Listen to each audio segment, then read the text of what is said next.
रचनाकार मोहन राकेश जी का उपन्यास अंधेरे बंद कमरे का भाग 1 का ग भाग आगे सुनिए।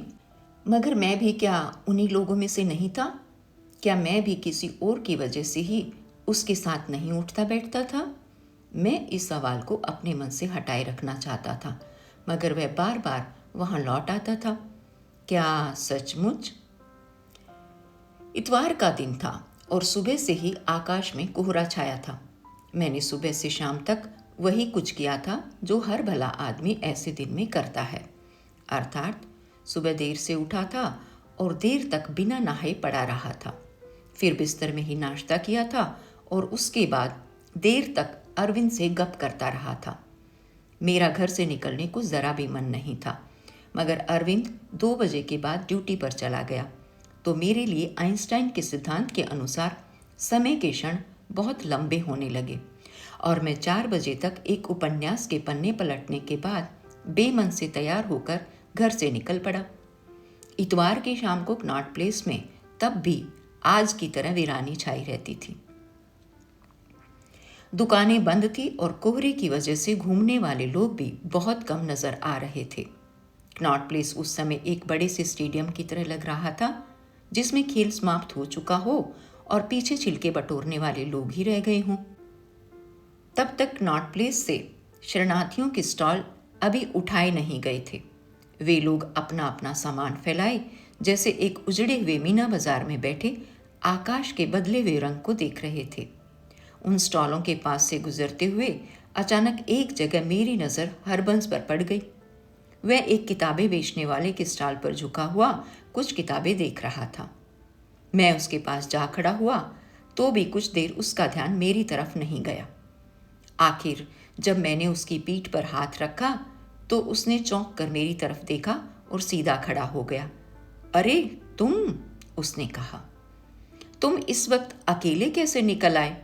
मैंने पूछा। ऐसे ही, घर बैठे बैठे ऊब गया था, सोचा चलकर कुछ किताबें ही देखूं। तो चलो कुछ देर तुम्हारे यहाँ चलकर ही बैठते हैं। मैं भी घर पर काफी ऊब गया था, आज दिन ही कुछ ऐसा है। नहीं, घर नहीं चलेंगे, वह हाथ में ली हुई किताब को वापस रखता हुआ बोला। कहीं और चलते हैं। और कहाँ चलेंगे? जहाँ भी चलो। मैंने घर के लिए इसलिए कहा था कि इस कोहरे में बाहर तो कहीं बैठा नहीं जाएगा। घर में कुछ रिकॉर्ड सुन सकते हैं और साथ में रिकॉर्ड जाए भाड़ में। मैं रोज रोज वे रिकॉर्ड सुनकर तंग आ गया हूँ, वह बोला। हम बाहर कहीं क्यों नहीं बैठ सकते? इस मौसम में बल्कि बाहर बैठना ज़्यादा अच्छा लगेगा। मैं इस वक्त घर तो बिल्कुल ही नहीं जाना चाहता। उसने मेरा हाथ कसकर पकड़ लिया और सामने टैक्सी स्टैंड की तरफ चलते हुए कहा, ये बहुत ही अच्छा हुआ जो तुम मिल गए। मैं इस वक्त बहुत बहुत अकेला महसूस कर रहा था। क्यों? मैं ठीक से तुम्हें बता नहीं सकता। मैं जब घर से निकला तो ये महसूस कर रहा था कि मेरा कोई घर बार नहीं है, कोई सगा संबंधी नहीं है और मैं बिल्कुल अकेला हूँ। मुझे लगता है मेरे साथ अंदर ही अंदर कोई दुर्घटना हो रही है। तुम्हारा मतलब है कि तुम इस समय किसी मानसिक संकट में हो? तुम इसे मानसिक संकट कह लो या कुछ भी कह लो, मुझे लग रहा है कि मैं धीरे धीरे अपने वश से बाहर होता जा रहा हूँ। कोई चीज़ मुझे अंदर से धकेल रही है और मुझे लग रहा है कि मैं उसके वाक्य पूरा करने की प्रतीक्षा करता रहा, मगर वह वाक्य पूरा ना करके टैक्सी से बाहर जाने क्या देखने लगा। हम लोग जब टैक्सी छोड़कर इंडिया गेट के लॉन में आ गए तो भी उसकी खामोशी उसी तरह बनी रही। लगता है आज तुम बहुत उदास हो। जब काफ़ी देर उसने कोई बात नहीं की तो मैंने कहा। वह लॉन की घास पर लेट गया था और शायद उसे ये एहसास भी नहीं रहा था कि मैं उसके पास बैठा हूँ। उसने कुछ चौंक कर मेरी तरफ देखा और कहा, कितना अच्छा होता अगर बात सिर्फ उदास होने तक ही होती। तो क्या कोई बहुत बड़ी बात हो गई है जिससे तुम इतने परेशान हो? वह कुछ देर चुपचाप कोहरे से लदे हुए आकाश को कुछ खोजती हुई सी नजरों से देखता रहा। फिर बोला, एक बात है जो मैं तुम्ही को बता रहा हूँ। बहुत जल्दी ही मैं यहाँ से बाहर चला जाऊँगा। मतलब दिल्ली छोड़कर और कहीं नौकरी कर लोगे? मेरा मतलब है मैं इस देश से बाहर चला जाऊँगा। मुझे कुछ आश्चर्य हुआ और मैं उसका वास्तविक अभिप्राय समझने के लिए पल भर उसके चेहरे की तरफ देखता रहा। मतलब बाहर जाकर डॉक्टरेट ऑक्टरेट करने का इरादा है, या एक बार बातों ही बातों में उसने कहा था कि वह डॉक्टरेट के लिए इंग्लैंड जाना चाहता है। नहीं, मैं इस मतलब से नहीं, वैसे ही जाना चाहता हूँ। वैसे ही मतलब घूमने के लिए, या घूमने के लिए आदमी इस तरह जाता है और मेरे पास इतना पैसा कहाँ है कि सिर्फ घूमने के लिए बाहर जा सकूं। मैं उसकी आर्थिक स्थिति के संबंध में विशेष कुछ नहीं जानता था। मुझे अपने रोज के अनुभव से इतना ही पता था कि वह काफी खर्चीली जिंदगी बिताता है। तो आखिर कुछ तो इरादा होगा, मैंने कहा। इरादा कुछ भी नहीं है, वह धीरे से आंखें झपक कर बोला। सिर्फ जा रहा हूं। मतलब अकेले ही जा रहे हो या नीलिमा को साथ लेकर? मैं अकेला जा रहा हूं और इसलिए जा रहा हूं कि घर के लोगों से दूर रह सकूं। मगर आखिर क्यों? मेरी आंखों के सामने नीलिमा का हंसता हुआ चेहरा आ गया। ये तो बहुत अजीब सी बात लगती है कि तुम बिना किसी उद्देश्य के विदेश जा रहे हो और बिल्कुल अकेले जा रहे हो। चाहे कितनी भी अजीब लगे, मगर बात यही है कि मैं यहाँ से जा रहा हूँ और बिल्कुल अकेला ही जा रहा हूँ। मैं अब बिल्कुल अकेला रहना चाहता हूँ और अपनी ज़िंदगी बिल्कुल नए सिरे से आरंभ करना चाहता हूँ। मतलब मुझे विश्वास नहीं हुआ कि उसने जो बात कही है उसका वही मतलब हो सकता है। क्यों, मुझे ये हक नहीं है कि मैं अपनी ज़िंदगी नए सिरे से आरंभ कर सकूं? मगर अचानक ऐसी बात क्या हो गई? कल तक तो सब कुछ ठीक ठाक था। ऊपर से ज़रूर ऐसा लगता होगा, वह थोड़ा चिढ़कर बोला। मगर मेरे अंदर ये कश्मकश न जाने कब से है। तुमने मेरी फाइलों में लगे हुए वे पन्ने देखे थे ना? मैं थोड़ा सावधान हो गया कि कहीं घुमा फिराकर वह बात अपने उपन्यास पर ही तो नहीं ला रहा। हाँ हाँ, मैंने तुमसे कहा था कि मैं वह उपन्यास एक आदमी के मानसिक संघर्ष को लेकर लिख रहा हूँ। हाँ, मुझे याद है। रमेश खन्ना कई साल तक एक लड़की के प्रेम में तड़पता रहा और जब तक उस लड़की से उसका ब्याह हो गया तो वह सोच सोच कर तड़पने लगा कि उससे किस तरह छुटकारा पाए। मैंने रमेश खन्ना का नाम ऐसे ही ले दिया था, वह बोला। मैं वह उपन्यास दरअसल अपने बारे में ही लिखना चाहता था। मेरे अंदर कोई चीज़ सहसा झंझना गई और मैं चुपचाप उसके चेहरे की तरफ देखता रहा। वह भी चुप रहकर कुछ देर कोहरे के अंदर उसी तरह कुछ खोजता रहा। मैं इतने दिनों से उसके साथ घूमता था और कई बार उनके घर गया था, मगर उसकी और नीलिमा की जिंदगी को देखकर मेरी यही धारणा बनी थी कि वे दोनों दो अच्छे मित्रों की तरह रहते हैं और उनका जीवन बहुत सुखी है। बल्कि मैं तो सोचता था कि वास्तव में सुखी वैवाहिक जीवन हो सकता है तो उसी तरह का हो सकता है। मगर मैं तो कभी सोच भी नहीं सकता था कि उसने मेरी बात पूरी नहीं होने दी और बीच में ही बोल उठा। हम में से हर आदमी दूसरे आदमी की जिंदगी के बारे में यही कहता है, मगर सच बात तो यह है कि मुझे आज से 1-1.5 साल पहले ही ये निश्चय कर लेना चाहिए था और शायद चले जाना चाहिए था। मगर क्या सचमुच तुम समझते हो कि स्थिति इतनी ही गंभीर है, या? उसने केवल कंधे हिला दिए और फिर कुछ देर कुहरीले बादलों में खोया रहा।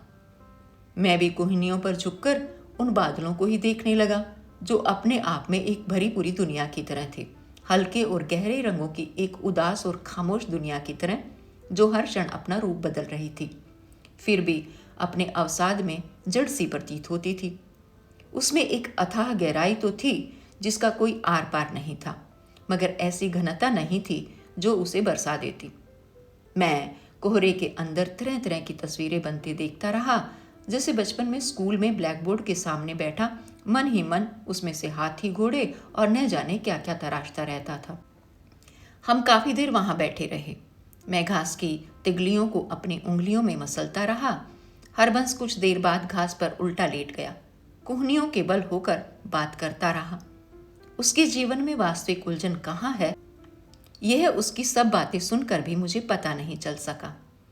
वह जो बातें बहुत गंभीर होकर कह रहा था वे मुझे बहुत ऊपरी और बहुत सतही लग रही थी, परंतु उनके भीतर शायद कहीं कुछ था सतह के बहुत नीचे गहरे पानी में कुलबुलाती हुई नन्ही नन्ही मछलियों की तरह, जिनके अस्तित्व का सतह से देखने पर बिल्कुल आभास नहीं होता। उसने जो कुछ कहा वह बहुत साधारण था, मगर जिस तरह कहा उससे मुझे लगा कि अपने अंदर ही अंदर बहुत गहरे में कहीं वह बुरी तरह रिस रहा है, और जो कुछ वह कहना चाहता है उससे शब्दों में व्यक्त नहीं हो पाता। शायद बात करने में भी उसके साथ वही कठिनाई थी जो लिख कर भाव प्रकट करने में थी। जो कुछ उसने बताया वह यही था कि पिछली रात घर में उसकी नीलिमा से कुछ कहा सुनी हो गई थी। कुछ दिनों से उन लोगों की जीवन भार्गव से भेंट नहीं हुई थी। पिछली रात जब वे खाना खा रहे थे तो भार्गव उनके यहाँ आया और आग्रह करके उसे अपने साथ कॉफ़ी पीने के लिए बाहर ले गया। वह उस समय सर्दी में बाहर नहीं जाना चाहता था, मगर भार्गव ने बहुत ही हट किया कि वह उसके साथ एक बहुत ज़रूरी बात करना चाहता है। नीलिमा ने भी कहा कि भार्गव इतनी ठंड में उससे कोई बात करने के लिए आया है तो उस बेचारे को निराश नहीं करना चाहिए। जब वह भार्गव के साथ बाहर आ गया तो उसे ध्यान आया कि वह खाली चप्पल पहने हुए ही बाहर आ गया है, मगर वह मोजा या जूता पहनने के लिए लौट कर नहीं गया। उसका मन जो पहले ही खिंचा हुआ था इससे और खिंच गया। भार्गव उसे अपने साथ वोल्गा में ले गया। वहां जाकर काफी देर भार्गव इधर उधर की बातें करता रहा, पर आखिर जब तंग आकर वह उठने की सोचने लगा तो भार्गव ने हिचकिचाते हुए उससे कहा कि वह शुक्ला के साथ ब्याह करने के लिए उसकी अनुमति चाहता है। इस प्रकरण पर आकर हरबंस कुछ उत्तेजित होकर बैठ गया। मैंने उससे कहा कि तुम्हें ये बात कहते हुए शर्म नहीं आती? तुम्हें पता है शुक्ला की उम्र क्या है? वह मुश्किल से अभी 17 बरस की हुई है, और इस कच्ची उम्र में तुम चाहते हो कि उसका तुम्हारे साथ ब्याह कर दिया जाए। मैं नहीं जानता था कि तुम इतने ओछे और इतने स्वार्थी हो। तुम इतने दिनों से मेरे साथ इसलिए दोस्ती का स्वांग भर रहे थे। मगर मैं कुछ कहने लगा तो हरबंस ने मेरी बात बीच में ही काट दी। मैंने उससे कहा कि मैं आज से तुम्हारे साथ उठने बैठने का भी संबंध नहीं रखना चाहता। तुम आज से कभी ना तो हमारे यहाँ आओगे और न ही बाहर हम में से किसी से मिलोगे। मैं ये बर्दाश्त नहीं कर सकता कि लोग मेरे साथ बैठकर कला संस्कृति की बातें करें और वास्तव में उनकी आंख मेरे घर की लड़कियों पर हो। ये क्या एक तरह से तय ही नहीं था कि ये तुमसे किसने कहा कि ऐसी कोई बात कभी तय हुई थी? वह उसी उत्तेजना में कहता गया। तुम समझते हो कि मैं ये बर्दाश्त कर सकता हूँ वह लड़की इस उम्र में ब्याह करके बाल बच्चे संभालने लग जाए? मैंने उसके बारे में जाने क्या क्या सोच रखा है। सबसे पहले तो मैं उसे मॉरिस कॉलेज में संगीत की शिक्षा के लिए भेजना चाहता हूँ। एक तरफ तो वह विदेश जा रहा है और दूसरी तरफ वह शुक्ला को संगीत की शिक्षा के लिए मॉरिस कॉलेज भेज रहा है। इसमें जो असंगति थी उसकी तरफ उसका ध्यान नहीं गया। उसका चेहरा इस तरह तमतमा रहा था जैसे जीवन भार्गव उस समय भी उसके सामने बैठा हो और वह उसी को संबोधित करके बात कर रहा हो। खैर, ये तो तुम्हारे और शुक्ला के सोचने की बात है, मैंने कहा, मगर इससे तुमने विदेश जाने का निश्चय कैसे कर लिया? मगर बात वहीं तो समाप्त नहीं हो गई, वह बोला। आज सावित्री ने इस बात को लेकर एक तूफान खड़ा कर दिया है। नीलिमा का वास्तविक नाम यही था। नीलिमा ये नाम उसने बाद में अपने लिए चुन लिया था, मगर हरबंस के मुंह से अब भी कई बार उसका पूरा नाम ही निकल पड़ता था। ये ज्यादातर तब होता था जब वह उत्तेजित होता। सुबह की उसने जो बात बताई वह इस तरह थी कि रात को उसने नीलिमा को भार्गव के साथ हुई अपनी बातचीत के विषय में नहीं बताया था। सुबह नाश्ते के समय उसने नीलिमा को बताया कि उसने भार्गव को उस घर में आने जाने से मना कर दिया है, इसलिए उसकी अनुपस्थिति में भी भार्गव को वहां नहीं आना चाहिए। नीलिमा इस पर एकदम भड़क उठी और उसने कहा कि वह उसके पिता का घर है। उस घर में किसी को आने जाने से रोकने वाला वह कौन है? नीलिमा ने उससे यह भी कहा कि शुक्ला के भविष्य के बारे में निर्णय करने का उसे कोई अधिकार नहीं है। यदि किसी को अधिकार है तो शुक्ला को है या बीजी और बाबूजी को है। हरबंस इस पर नाश्ता बीच में ही छोड़कर उठ खड़ा हुआ और ये कसम खाकर वहां से चला आया कि अब वह उस घर में कभी कदम नहीं रखेगा। तब से लेकर मुझे मिलने तक वह इधर उधर घूमता रहा था। अब रात को भी वह न तो लौटकर उस घर में जाना चाहता था और न ही मॉडल बस्ती में अपनी माँ के घर। मैं यही सोच रहा था कि तुम मिल जाओ तो मैं तुम्हारे साथ तुम्हारे घर चलूँगा और बाहर जाने से पहले जितने दिन यहाँ हूँ उतने दिन तुम्हारे साथ ही काट लूँगा। मुझे जाने से पहले पैसे का प्रबंध करना है, इसके लिए मैं कल से ही दौड़ धूप शुरू करूँगा। हो सकता है रमेश खन्ना 1,500-2,000 रुपये का प्रबंध कर दे। मेरा पासपोर्ट बना हुआ है, इसलिए उसकी मुझे चिंता नहीं है। मुझे आज अच्छी तरह पता चल गया है कि जिस घर में मैं रहता हूँ वह मेरा घर नहीं है और जिसे मैं अपनी पत्नी समझता हूँ वह मेरी पत्नी नहीं है। मैंने आज तक इन लोगों के लिए जो कुछ किया है उसके लिए भी मुझे अफसोस है। अपने पिता के गुजरने पर मुझे घर से अपने हिस्से के जो 10,000 मिले थे वे 10 के 10,000 मैंने 1-1.5 साल में इन लोगों के ऊपर खर्च कर दिए हैं। इसके नृत्य के अभ्यास पर ही हर महीने 300 रुपये खर्च होता रहा। उस रुपये से मैंने अपने लिए 1 पैसे की चीज़ नहीं खरीदी। आज भी अगर मेरी सारी तनख्वाह 4 दिन में खर्च हो जाती है तो किसके ऊपर होती है? इन्हीं लोगों पर या किसी और पर? अगर मेरी उस घर में कोई आवाज़ नहीं है तो ठीक है, मैं भी उस घर के साथ कोई संबंध नहीं रखना चाहता। वह उस समय इतना भरा हुआ था कि अगर मैं उसे न मिलता तो शायद वह बैठकर हवा से ही बातें करता रहता। मेरा ध्यान कुछ देर उसकी बातों से हटा रहा और मैं अपने आसपास खेलते हुए बच्चों को देखता रहा। वे हवा में गेंद उछालते थे और उसे दबोचने के लिए किलकारियां मारते हुए दौड़ पड़ते थे। कुहरीली शाम के धुंधलके में उन्हें ऊपर से आती हुई गेंद न जाने कैसे दिखाई दे जाती थी। मुझे हर बार लगता जैसे गेंद ऊपर ही कहीं उस रुई जैसे कोहरे में दुबक कर रह गई हो, मगर बच्चे उसे न जाने कहां से दबोच लाते थे और क्षण भर के बाद वह फिर उसी तरह ऊपर को उछाल दी जाती थी। तभी सहसा सड़क की बत्तियां जल उठी। सड़क का अंधेरे में खोया हुआ व्यक्तित्व फिर बाहर निकल आया। उससे अगले ही क्षण इंडिया गेट के फवारों की बत्तियां भी जगमगा उठी। हम लोगों के आसपास अंधेरा पहले से गहरा हो गया। मैं सोच रहा था कि हरबंस को मैं अपने साथ घर कैसे ले जाऊंगा। तब तक हम लोगों में कभी ये बात नहीं उठी थी कि मैं कहाँ और किस घर में रहता हूँ। क्या सचमुच वह कसाबपुरा के उस घर में मेरे साथ रह सकता था और ठकुराइन और गोपाल की माँ की रामायण सुनकर वहाँ आत्मीयता का अनुभव कर सकता था? तुम चलना चाहो तो बेशक मेरे साथ चलो, मैंने कहा। मैं कसाबपुर की एक छोटी सी गली में अपने एक मित्र के पास ठहरा हुआ हूँ। हम लोग रात को ज़मीन पर सोते हैं क्योंकि वहाँ 2 चारपाइयाँ ठीक से नहीं बिछ सकती। तुम तकलीफ़ महसूस ना करो तो मेरी तरफ से तुम चाहे जितने दिन वहाँ रहो। हरबंस इस तरह मेरी तरफ देखने लगा जिसे नकाब हटाने से उसे मेरा कोई और ही चेहरा नजर आ रहा हो। कुछ देर वह चुपचाप सोचता रहा। वैसे मैं रमेश के यहाँ भी रह सकता हूँ, वह बोला। सिर्फ उसकी पत्नी की बातें मुझसे बर्दाश्त नहीं होती। वह औरत अपने को जाने क्या समझती है। उसे हर समय ये सोचने से ही फुर्सत नहीं मिलती कि ब्याह से पहले वह कितनी सुंदर थी और कितने लोग उससे ब्याह करने के लिए उत्सुक रहते थे। तुम अपने मन में फैसला कर लो, मैंने कहा।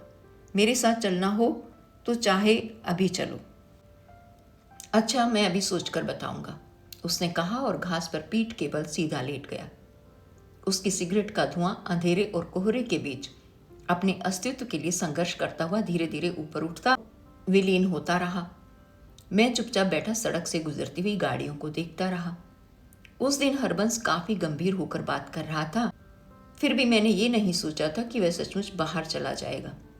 उस दिन इंडिया गेट से लौटने पर कॉफी हाउस में हमारी नीलिमा से भेंट हो गई थी और वह उसे मनाकर अपने साथ घर ले गई थी। जीवन भार्गव का उसके बाद हम लोगों से मिलना जुलना बिल्कुल बंद हो गया। शुक्ला ने स्वयं ही अगले दिन उससे कह दिया था कि वह उसके साथ ब्याह नहीं करना चाहती, इसलिए अच्छा होगा कि वह उनके यहाँ आना जाना बंद कर दे। उस दिन भार्गव 2 घंटे शुक्ला के सामने बैठा चुपचाप आंसू बहाता रहा और उसके बाद न जाने वह दिल्ली से चला गया या क्या हुआ कि उसकी सूरत ही दिखाई नहीं दी। कह नहीं सकता कि वह अपना जी हल्का करने के लिए एब्स्ट्रैक्ट की दुनिया में लौट गया या बाद में भी उस चोट की वजह से आंसू ही बहाता रहा। 2 साल बाद जब एक बार मेरी उससे लखनऊ स्टेशन पर भेंट हुई तो उसकी नई ब्याहता पत्नी उसके साथ थी और एक चपरासी उसका बैग संभाले था। उसका लिबास भी तब तक बदल गया था और सलवार और कुर्ते की जगह वह कोट पतलून पहने था। उससे मिलने पर पता चला कि उसने एक सरकारी महकमे में आर्ट डिज़ाइनर के रूप में नौकरी कर ली है। अगर उस दिन मैं ही उसे पहचान कर ना बुला लेता तो शायद वह मेरे पास से बिल्कुल एक अजनबी की तरह गुजर कर चला जाता। उसके चेहरे से मुझे स्पष्ट लगा कि मुझसे मिलकर और बात करके उसे खुशी नहीं हुई। इंडिया गेट पर हुई बातचीत के बाद कई दिन गुजर गए। हरबंस से फिर कभी उस विषय में बात नहीं हुई। मैंने इससे सोचा कि वह क्षणिक उबाल था जो अब शांत हो गया है। रोज़ की जिंदगी लगभग वही थी, वही घर, वही दफ्तर, वही कॉफ़ी हाउस और वही बातें। भार्गव की बात हम लगभग भूल गए थे। केवल नीलिमा ही थी जो कभी कभी उसका जिक्र कर देती थी। बेचारा भार्गव, वह कहती, उसके साथ सचमुच बहुत बुरा हुआ है। इस पर हम लोग चुप रहते। हरबंस की भौहें कुछ तन जाती और शुक्ला गर्दन घुमाकर दूसरी तरफ देखने लगती।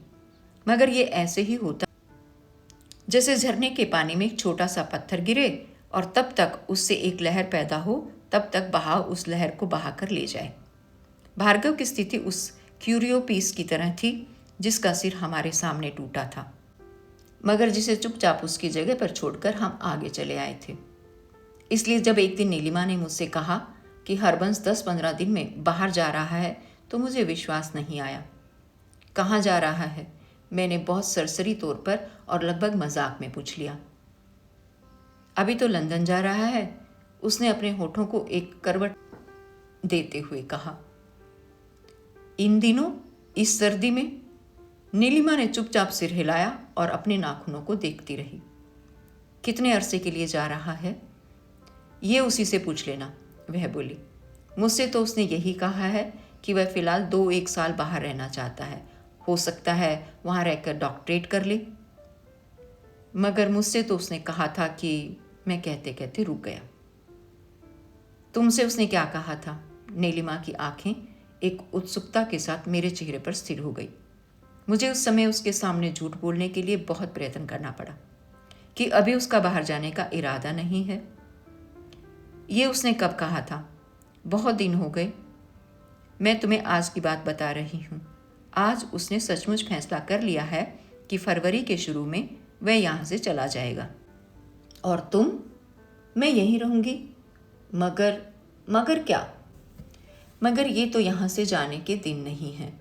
अगर उसे डॉक्टरेट ही करना है तो उसके लिए उसे एडमिशन लेकर जून-जुलाई में यहाँ से जाना चाहिए। ये बात तो वही बता सकता है। कहता है पहले जाकर कोई नौकरी करूँगा और जब खर्च का कुछ प्रबंध हो जाएगा तो एडमिशन ले लूँगा। तो यहाँ से नौकरी छोड़कर जाएगा? यहाँ से उसने त्यागपत्र दे दिया है? हाँ, आज सुबह वह अपना त्यागपत्र दे आया है। बगैर नोटिस के ही त्यागपत्र दे आया है।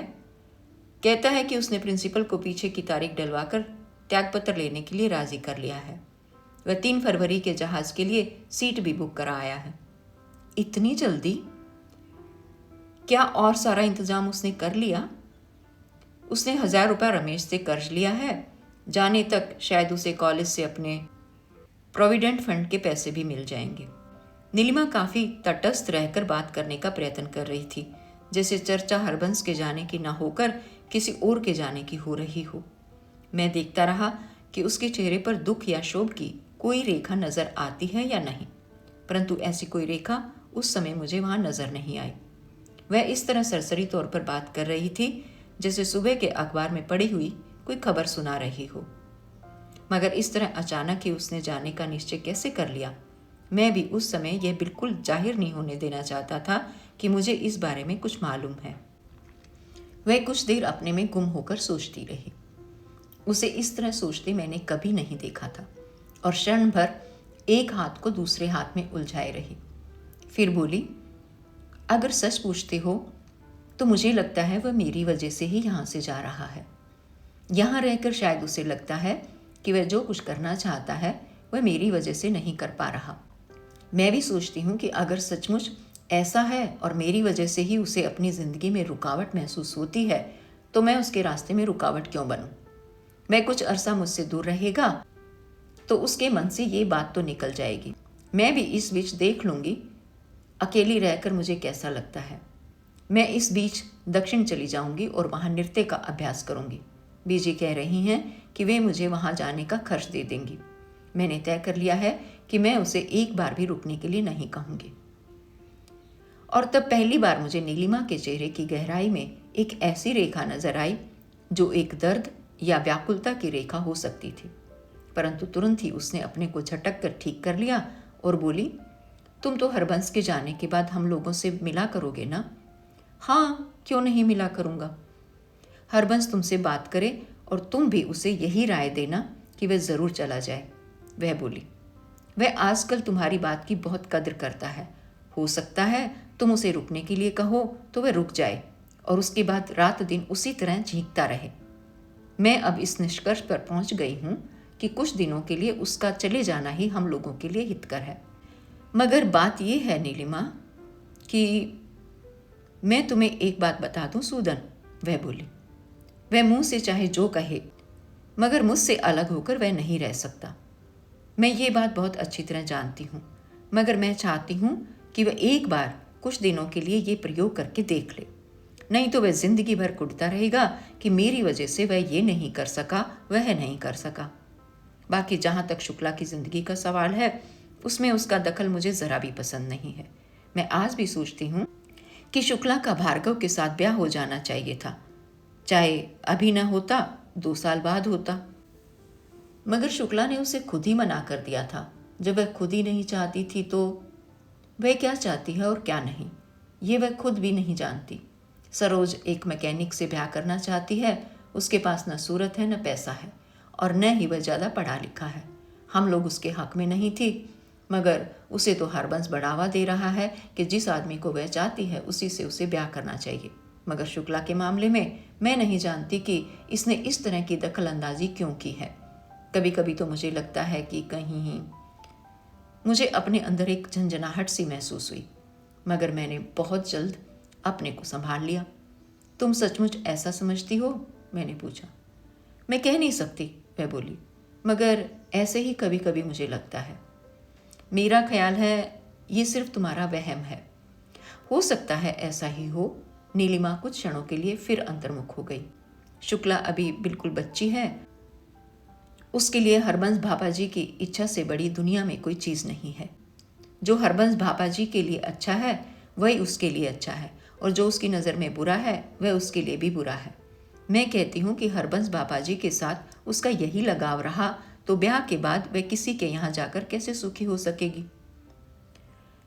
उसने हंसने का प्रयत्न किया, मगर ठीक से हंस नहीं सकी।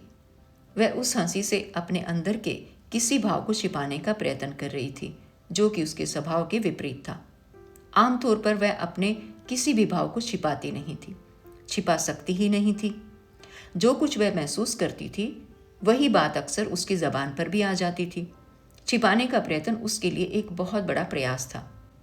जिस दिन हमने हरबंस को विदा किया उस दिन हल्की हल्की फुहार पड़ रही थी। स्टेशन पर आने से पहले हरबंस मुझे अपने साथ एक जगह विस्की पीने के लिए ले गया।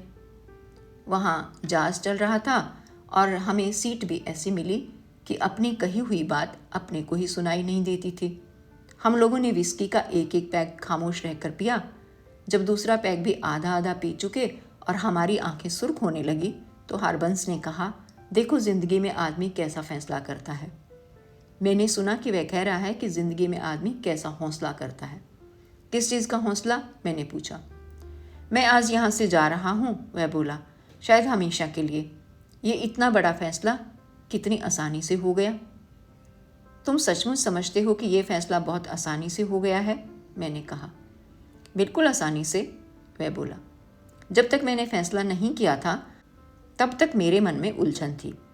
अब कोई उलझन नहीं है। अगर सचमुच तुम्हारे मन में कोई उलझन नहीं है तो मुझे इसकी खुशी है। तुम्हें खुशी है ना? वह बोला। मैं जानता था तुम्हें खुशी होगी। मुझे लगा कि मैं बात का सूत्र ठीक से पकड़ नहीं पाया। तुम क्या बता रहे हो? मैंने कहा। मैं तुम्हारी खुशी की बात कर रहा हूँ, वह बोला। मुझे पता था कि तुम्हें खुशी होगी। किस बात की खुशी? मैंने फिर बात का सूत्र पकड़ने की कोशिश की।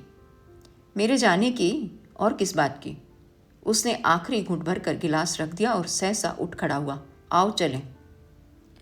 उसकी बात का सूत्र तब तक मेरी पकड़ में नहीं आया जब तक हम बाहर आकर टैक्सी में नहीं बैठ गए। तब तक मुझे अपना आपा विस्की की वजह से काफ़ी हल्का लग रहा था, मगर बात का सूत्र पकड़ में आते ही मेरे मन पर ही नहीं शरीर पर भी एक भारीपन छाने लगा।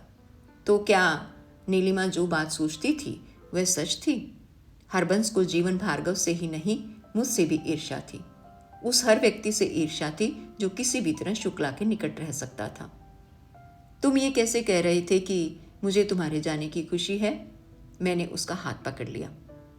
मैं उसके जाने से पहले उस पर अपनी पारसाई की छाप बैठा देना चाहता था। तुम ऐसी बात सोच भी कैसे सकते हो? उसने मेरी तरफ एक अभियोगपूर्ण दृष्टि से देखा और कंधे हिला दिए। मैं जा रहा हूं और कभी लौट कर नहीं आऊंगा, उसने कहा। आज मैं हमेशा के लिए इस शहर से विदा ले रहा हूं। आज से इस शहर और इसकी खुशियों में मेरा कोई हिस्सा नहीं होगा। क्या इसका यही मतलब नहीं कि तुम जाना न चाहते हुए भी जबरदस्ती जा रहे हो? उसने मुंह बिचकाकर कंधे हिला दिए और टैक्सी के मीटर को देखने लगा। अगर तुम ऐसे ही महसूस करते हो तो रुक क्यों नहीं जाते? उसने एक बार घूर कर मेरी तरफ देखा और एक हल्की सी के बाद उसी तरह टैक्सी के मीटर को देखता रहा। सच, अभी तो कुछ नहीं बिगड़ा है, मैंने कहा। तुम्हारा टिकट अब भी वापस हो सकता है। और टिकट वापस नहीं हो सकता, वह बोला। मैंने वापस करने के लिए टिकट नहीं खरीदा था, मगर मैं तुम्हें विश्वास दिलाता हूं कि तुम्हारा जाने को मन नहीं है। तुम मेरे मन की बात मुझसे ज़्यादा जानते हो, वह बोला। मैं जानता हूं कि मैं जिंदगी में क्या चुन सकता हूं और मुझे क्या चुनना चाहिए। ये भी जानता हूं कि मेरे आसपास की दुनिया में किसे मेरी ज़रूरत है और किसे नहीं है। मैं सब कुछ जानता हूं, खूब अच्छी तरह जानता हूं, हर एक को जानता हूं। खिड़की से फुहार के साथ बहुत ठंडी हवा आ रही थी। मैं खिड़की का शीशा चढ़ाने लगा, मगर टैक्सी तब तक हनुमान रोड पर पहुंच गई। उसके बाद हरबंस से मेरी अलग से कोई बात नहीं हुई। स्टेशन पर उसे छोड़ने के लिए हम 3 व्यक्ति ही गए थे, नीलिमा, शुक्ला और मैं। और लोगों को हरबंस ने स्वयं ही मना कर दिया था कि उस खराब मौसम में किसी को स्टेशन पर आने की ज़रूरत नहीं।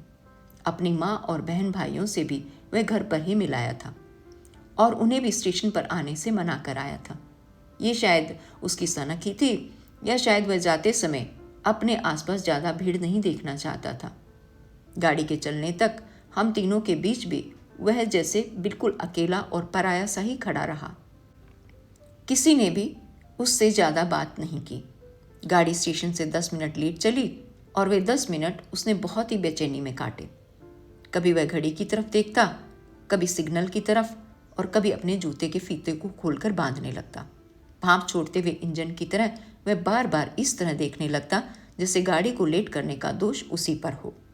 आखिर जब गार्ड ने सीटी दी तो उसने एक बार मुस्कुरा कर हम सब की तरफ देखा और फिर चुपचाप गाड़ी में सवार होकर दरवाजे के पास खड़ा हो गया। वहाँ से वह इस तरह इंजन की तरफ देखने लगा जैसे उसे याद ही ना हो कि कोई उसके साथ उसे छोड़ने के लिए भी आया है। जाती बार तुम ठीक से मिलकर भी नहीं जाओगे? नीलिमा ने कुछ चोट खाए स्वर में उससे कहा। वह काफ़ी देर से बहुत गंभीर दृष्टि से उसके चेहरे की तरफ देख रही थी। वह बहुत खोया खोया सा जल्दी से गाड़ी से उतरा। पहले उसने मुझसे हाथ मिलाया, फिर उसने नीलिमा का हाथ पकड़ा तो वह उसके गले में बाहें डालकर उससे लिपट गई।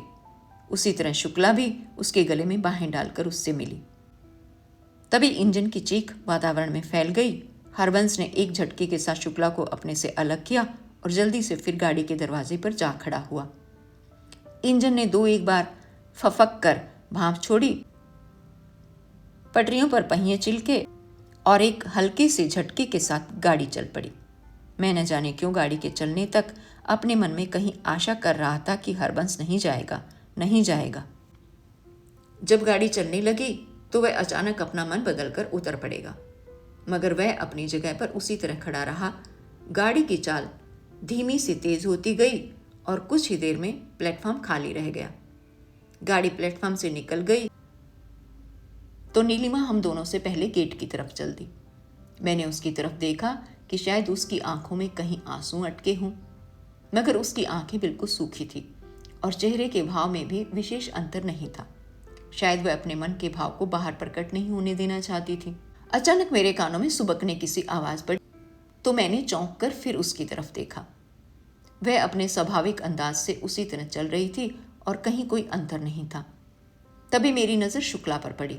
मैंने देखा कि उसकी आंखें भीगी हैं और उसके होंठ भी जरा जरा हिल रहे हैं। मुझे नीलिमा की स्थिरता उस समय अच्छी नहीं लगी। क्या सचमुच उसे हरबंस के चले जाने से कोई अंतर नहीं पड़ा था, या उसकी स्थिरता एक अभिनय थी, केवल एक कुशल अभिनय? ये भी संभव था कि वह केवल ये दिखाना ही चाहती थी कि वह किसी भी स्थिति में अपने को विचलित नहीं होने देती, हर स्थिति में अपने पर पूरा काबू रख सकती है, या शायद कमज़ोर पड़कर वह अपने उस विश्वास को खोना नहीं चाहती थी जिसकी वह मेरे सामने घोषणा कर चुकी थी। क्या उसे पता था कि हरबंस कभी लौटकर वहाँ न आने का निश्चय करके गया है, या कि उसका विश्वास उस जानकारी से कहीं बड़ा था, या उसे इसकी परवाह ही नहीं थी और वह अपने को पूरी तरह अपने ही ऊपर निर्भर मानती थी? उसकी सधी हुई चाल, तनी हुई गर्दन और चमकती हुई आंखें, कुछ भी तो उस समय की स्थिति के अनुकूल नहीं था। क्या सचमुच उसमें वह दुर्बलता नहीं थी जो हर स्त्री में होती है? हम अभी बाहर निकले ही थे कि स्टेशन के टैक्सी स्टैंड से मुझे एक परिचित आकृति अपनी ओर आती दिखाई दी। मैं उसे देखकर चौंक गया, मगर नीलिमा और शुक्ला को उसे देखकर आश्चर्य नहीं हुआ। सुरजीत जैसे वहाँ खड़ा हमारे बाहर निकलने की ही प्रतीक्षा कर रहा था। वह बहुत तेज तेज चलता हुआ हमारे पास आ गया। उसके ताज़ा कटे हुए बाल बारिश में भीग रहे थे। वह कुछ घबराया हुआ सा बोला, गाड़ी चली गई? हाँ, नीलिमा ने कहा, गाड़ी तो 10 मिनट लेट गई है। मुझे गाड़ी के वक्त का ठीक पता नहीं था। वह जल्दी जल्दी और बहुत व्यस्त ढंग से बोला, मैं अंदाजे से ही टैक्सी लेकर आया हूँ। एक चाय पार्टी थी, वहाँ से उठने उठने में ही देर हो गई। मैं उनसे कहता भी रहा कि मेरे एक दोस्त को बाहर जाना है, इसलिए मुझे जल्दी उठ जाने दो। मगर तुम्हें इन पार्टियों का पता ही है, लोग विदा लेने देने में ही 1 घंटा लगा देते हैं। खैर, गाड़ी तो अब चली ही गई है, नीलिमा ने जैसे बात को समाप्त करने के लिए कहा। मुझे बहुत अफसोस है कि इतनी जल्दी करके भी लेट हो गया। वह बोला, अच्छा, अब तुम लोगों का क्या प्रोग्राम है? तुम्हें सीधे घर ही चलना है ना? उसके हाथ जल्दी जल्दी हिल रहे थे और वह बात करते थोड़ा हकला भी रहा था। उसके चौड़े चकले चेहरे पर इतनी व्यस्तता और घबराहट मैंने पहले कभी नहीं देखी। वह जैसे सचमुच एक अफरा तफरी में था और उसे समझ नहीं आ रहा था कि उसे क्या करना चाहिए। हाँ, अब घर ही चलना है। और हम कहाँ जाएंगी? नीलिमा ने कहा। और तुम? सुरजीत ने पहली बार ये जाहिर किया कि उसे मेरी उपस्थिति का भी पता है। तुम भी हमारे साथ ही चलोगे या? मैं सदर की तरफ रहता हूँ, इसलिए मैं अलग से चला जाऊँगा, मैंने कहा। अच्छा, और उसने तुरंत मेरी तरफ हाथ बढ़ा दिया। नीलिमा ने चलते चलते मुझसे कहा, देखो, हरबंस चला गया है, इसका ये मतलब नहीं है कि तुम अब दिखाई देना ही बंद कर दो। ये कैसे हो सकता है? मैंने खोखली आवाज में कहा। अच्छा, सुरजीत ने मेरा हाथ हिला दिया और टैक्सी स्टैंड की तरफ चल दिया। शुक्ला ने किसी से भी बात नहीं की। वह पहले जड़ सी खड़ी रही और जब चलने की बात आई तो चुपचाप चल दी। मैं अपनी जगह पर रुका रहा। वे लोग टैक्सी लेकर चले गए तो भी मैं कुछ देर वहीं फुहार में भीगता रहा।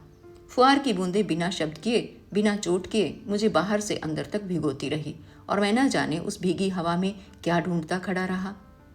मेरे आसपास कई लोग आ जा रहे थे, मगर मेरे लिए वहां जैसे कोई भी नहीं था। गाड़ियों की एक भीड़ स्टेशन के अहाते में से गुजर रही थी, मगर मेरे लिए उनकी चमकती हुई बत्तियां और गुर्राते हुए इंजनों का जैसे अस्तित्व ही नहीं था। मैं रुका हुआ था तो मेरे साथ मेरे अंदर और बाहर सभी कुछ रुका हुआ था। आसपास जो कुछ था वह एक चौखट में जड़ा हुआ दृश्य था जो उस चौखट से बाहर नहीं निकल पाता था। हर चीज़ अपनी गति के बावजूद उस चौखट में कसी हुई थी। मैं फुहार में भीगता रहा और ये सोचने की चेष्टा करता रहा कि मैं क्या सोच रहा हूँ। क्या मुझे किसी चीज़ की ज़रूरत महसूस हो रही थी? क्या मुझे भूख लगाई थी? या क्या मुझे सर्दी लग रही थी और मैं उस सर्दी से बचना चाह रहा था? आखिर वह अनुभूति क्या थी, जड़ता या विहलता? और विहलता कैसी? मेरे चारों तरफ से एक भरी पूरी ठसाठस लदी हुई दुनिया गुजर रही थी और मैं अपने अंदर एक अभाव का, एक शून्य का अनुभव कर रहा था। वह अभाव क्या था? वह शून्य कहाँ था? मैंने तय कर लिया था कि मैं नौकरी छोड़कर दिल्ली से चला जाऊंगा। दिल्ली छोड़े बिना मेरी उन धुंध के गोलों से मुक्ति नहीं हो सकती। हालांकि आगे के लिए सब कुछ अनिश्चित था और दिल्ली छोड़कर गांव चले जाने से केवल नई समस्याएं ही खड़ी हो सकती थी, फिर भी मुझे अपने को संभालने का यही एक उपाय नजर नहीं आता था। मेरे पास जीवन के जो सीमित साधन थे उनमें मुझे ये कदापि संभव नजर आता था कि मैं उस पंक्ति में और लोगों से आगे आ सकता हूँ। मेरे अंदर ऐसी आशा करने का साहस ही नहीं था और मैं अपने को जीवन भार्गव की स्थिति में नहीं देखना चाहता था। मुझे उस कल्पना से ही गलानी होती थी। मैं ये सोच ही नहीं सकता था कि मैं उस तरह की स्थिति में से गुजर कर भी आईने में अपना चेहरा देख सकता हूँ। जीवन भार्गव तो उसके बाद एब्स्ट्रैक्ट पेंटिंग की दुनिया को छोड़कर इंडस्ट्रियल डिज़ाइनर बन गया था, मगर मैं ज़रूर उसके बाद अपने को बिल्कुल एब्स्ट्रैक्ट में ले जाता। इसलिए मैंने तय कर लिया था कि जितने दिन मैं दिल्ली में हूँ उतने दिन भी मुझे उन लोगों से दूर ही रहना चाहिए। मैं न केवल नीलिमा के बुलाने पर ही उनके घर नहीं गया, बल्कि मैंने शाम को नई दिल्ली घूमने जाना भी बंद कर दिया। मैं नहीं चाहता था कि मैं वहाँ जाऊँ और सुरजीत उसी अंदाज में ये कहकर कि शो में देर हो रही है, उठ खड़ा हो और नीलिमा भी मुझसे फिर कभी मिलने के लिए कहकर साथ ही उठ जाए और शुक्ला चलते चलते मुझसे रास्ते पर उगे हुए पेड़ के पत्तों को सहलाने की तरह कहे, अच्छा जी। मेरे लिए वह स्थिति उतनी ही असह्य थी जितनी भार्गव के बहे हुए आंसुओं की याद। जब नीलिमा ने मुझे बताया था कि भार्गव शुक्ला के सामने बैठकर आंसू बहाता रहा है, तो मैं मन ही मन एक बार उस स्थिति पर हंस लिया था। उस जनके के साथ यही होना चाहिए था, मैंने सोचा था। ये कोई बात थी कि मर्द होकर वह एक लड़की के सामने बैठकर आंसू बहाता रहे। मगर अब उसकी बात सोचकर मेरे मन में सहानुभूति उमड़ने लगी थी और मेरा अपना मन भी भर आता था। बल्कि मैं मन ही मन भार्गव की कुछ कद्र करने लगा था कि कम से कम उसमें इतना साहस तो था कि उसने अपने मन की बात बाहर प्रकट कर दी थी और एक हद तक वह अपनी कामना में सफल भी हो गया था। अगर हरबंस बीच में अड़चन न डाल देता तो क्या अधिक संभव ये नहीं था कि सन 52 की सर्दियों तक शुक्ला का उससे ब्याह हो जाता और उस साल वह पहाड़ से हमें अपने हनीमून की तस्वीरें भेजता। दूसरी तरफ मैं था जो लोगों की उपस्थिति में चेहरे पर एक खोल चढ़ाए रखता था, एक झूठी हंसी हंसता था, एक झूठी उपेक्षा प्रकट करता था और इस तरह हर समय अपने को एक यंत्रणा में रखता था। क्या इस झूठ को मैं अपनी सहिष्णुता कह सकता था? उन रातों को मुझे अपनी कोठरी का वातावरण भी रुका हुआ और उदास प्रतीत होता था। जीवन के पहले के अभाव इस नए अभाव के कारण और भी बड़े प्रतीत होते थे। वह आदमी जिसे कुल 108 रुपये तनख्वाह मिलती थी और उसमें से भी उसे 80 रुपये महीना घर पर अपनी विधवा माँ और भाई बहनों के खर्च के लिए भेजना होता था, इस परिस्थिति में सिवाय एक व्याकुलता का अनुभव करने के और कर भी कह सकता था। मुझे अपने में साहस की कमी अखरती थी, मगर वह साहस मुझे केवल दूसरों की हंसी का विषय ही तो बना सकता था। रात को इबादत अली सितार बजाने लगता तो भी मुझे अपने मन में किसी पुलक का अनुभव न होता, बल्कि उससे उदासी और भी गहरी हो जाती, नींद और भी उड़ जाती, शून्य और भी बड़ा होने लगता। मैं आंखें खुलकर पड़ा रहता और छत को देखता रहता। यहाँ तक कि गली में सुबह जल्दी उठने वाले लोगों का आना जाना आरंभ हो जाता। सुबह के करीब कहीं मेरी आंख लग पाती, मगर मुझे गहरी नींद कभी नहीं आती थी। एक सपना था जो बार बार दिखाई देता था, हर रात को दिखाई देता था और कई रातों को तो कई बार दिखाई देता था। मैं देखता कि एक बड़ा सा इंजन है जिसके पीछे गाड़ी के कई एक डब्बे लगे हैं। वह इंजन पटरी से उतरकर चलता है, वह घने जंगलों से गुजरता है, लंबी सुरंगों में से होकर जाता है और गाड़ी को एक प्लेटफॉर्म से दूसरे प्लेटफॉर्म पर भी ले जाता है, मगर पटरी पर नहीं आता। मुझे हर समय लगता रहता है कि वह अभी गिरा कि अभी गिरा, अभी उल्टा और सब कुछ चकनाचूर हुआ, मगर न जाने कैसे गिरते गिरते उसका संतुलन फिर ठीक हो जाता है और वह उसी तरह बिना पटरी के अपने रास्ते पर चला चलता है। मैं बहुत चाहता हूँ कि वह पटरी अब चढ़े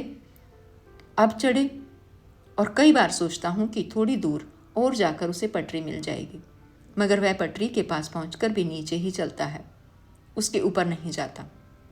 मैं अपने को इंजन में बैठे हुए ही पाता हूँ। मेरा शरीर आग की भभक से तपता रहता है। इंजन की गति को मैं एक खतरे की आशंका के साथ महसूस करता हूँ।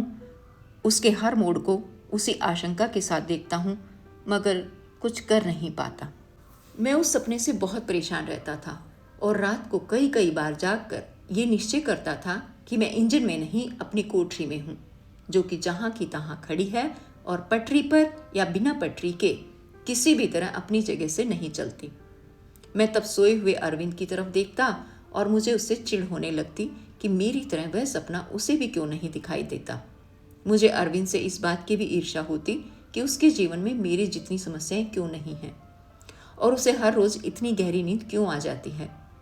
मुझे बल्कि अरविंद से ही नहीं, हर ऐसे व्यक्ति से ईर्ष्या होने लगती जिसे तकिए पर सिर रखते ही नींद आ जाती हो और जिसे रात को कभी 1 के बाद 2 और 2 के बाद 3 के घंटे न सुनने पड़ते हों। रात को दूर से मुझे इंजन की चीख या गाड़ी के चलने की आवाज़ सुनाई देती तो भी मैं घबराकर उठ जाता कि कहीं यह वही गाड़ी ना हो। जहां यह जानकर मन आश्वस्त होता कि वह गाड़ी दूसरी है, वहां इस बात से मन निराश भी होता कि दुनिया की और सब गाड़ियां ठीक से अपनी पटरी पर चलती हैं, तो मेरे सपने की गाड़ी ही क्यों हमेशा पटरी से उतरी रहती है। इससे आगे का भाग हम पढ़ेंगे अगले अंक में।